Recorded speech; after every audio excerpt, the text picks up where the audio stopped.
Before Etsy, Fiverr, Uber, Airbnb, and Facebook Marketplace, people still needed extra money. There just wasn't an app for it. If someone knew how to sew, they might take in alterations. If a family had a spare room, they might rent it to a boarder. If someone baked particularly good bread, pies, or cakes, neighbors might start paying for them. Someone who could type quickly might prepare letters and documents for local businesses. And a person who knew everyone in town might earn money simply by connecting buyers with sellers. Today, we call these things freelancing, e-commerce, gig work, home businesses, and platform income. But most of the underlying ideas are much older. So the real question is this: did the internet invent the side hustle, or did it simply make old income ideas easier to find?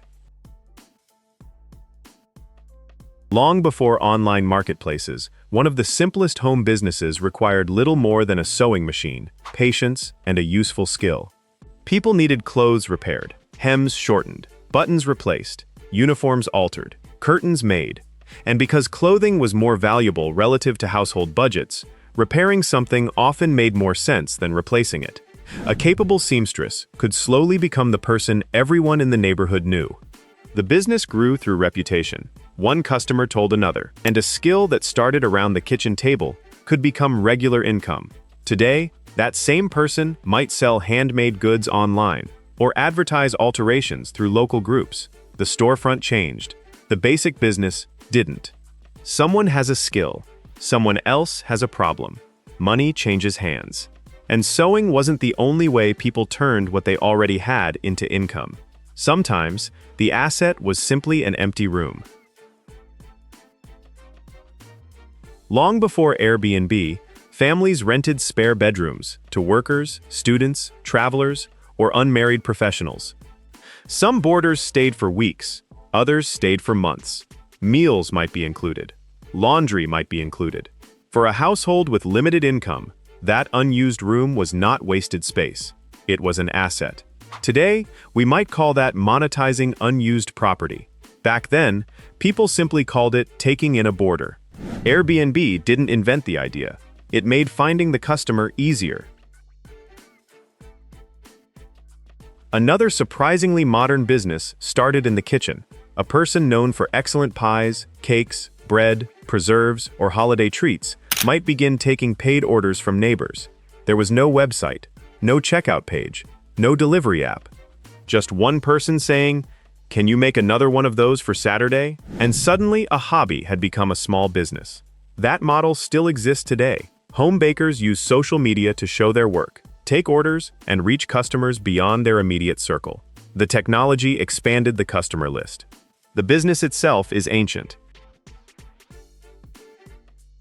Then there was a service that looks almost exactly like modern freelancing. Before personal computers became common, good typing was a marketable skill. Students needed papers typed. Businesses needed correspondence. Authors needed manuscripts prepared. People needed resumes and forms. Someone who owned a typewriter and could produce clean, accurate pages could charge for the service. The interesting part is that they weren't selling a product. They were selling speed and convenience. That is exactly what many freelancers sell today. The tools changed from typewriters to laptops. But the reason people pay is the same. They are buying time. There was also an entire informal economy built around fixing things: radios, shoes, clocks, furniture, bicycles, small appliances. People often knew someone nearby who could repair an item for less than replacing it. Sometimes the repairer had a formal shop. Sometimes it was simply a skilled person working from a garage or spare room.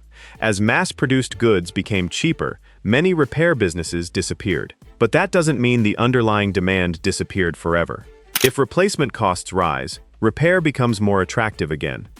And now a local repairer can reach customers through community groups, search listings, and local service platforms without paying for a traditional storefront. That combination, old skill plus modern customer acquisition, is where some forgotten income ideas become interesting again. Another old business model sounds very familiar today. People earned commissions by selling other people's products. Catalog companies and direct sales businesses allowed individuals to show products to friends, co-workers, and neighbors, then receive a percentage of the sale. The seller didn't manufacture anything. Their value was access to customers. That is very close to modern affiliate marketing. Someone owns the product. Someone else brings the customer. The person making the introduction gets paid. Different technology, same economics. And then there were the jobs that barely needed a name. Someone needed leaves cleared, a fence painted, groceries collected, furniture moved, a dog watched, a garden tended, a delivery made. A person with spare time and a good reputation could earn money simply by being useful and dependable. That sounds a lot like today's gig economy. Apps made these jobs searchable, but they didn't create the demand. People have always paid other people to handle inconvenient tasks. Which brings us to one of the oldest income models of all. Knowing the right people. One person knew someone selling a car. Another knew a buyer. A landlord needed a tenant. Someone knew a family looking for a place to live. A business needed help. Someone knew the right worker. These connections could lead to commissions, referral fees, or future business. Today we have formal versions everywhere: recruiting, lead generation, affiliate referrals, business introductions, marketplaces. At its core, the income comes from solving a matching problem. You know where the opportunity is. You know who needs it. And you connect the two. And this is where the whole thing gets interesting. Etsy didn't invent handmade products. Fiverr didn't invent freelancing. Airbnb didn't invent renting rooms. Gig apps didn't invent odd jobs. Affiliate marketing didn't invent commissions. What the internet really changed was one enormous problem: finding the customer. A seamstress once depended on her neighborhood. Now she can reach thousands of people. A freelancer once depended on local businesses. Now a client can live on another continent. A person selling handmade products once needed fairs, shops, or word of mouth. Now they can potentially reach buyers around the world. So maybe the forgotten lesson is not that old side hustles were better. It's that many business models are much simpler than we make them seem. Platforms change. Human needs don't change nearly as quickly. People still want convenience. They still want repairs. They still want food. They still need administrative help. They still buy handmade products. They still pay for introductions. And they still pay other people to solve annoying problems. That does not mean every old-fashioned business is worth bringing back. Some disappeared because technology genuinely replaced them. Others require licenses, insurance, permits, or specific training. And something that worked in one town 50 years ago may not have enough demand today.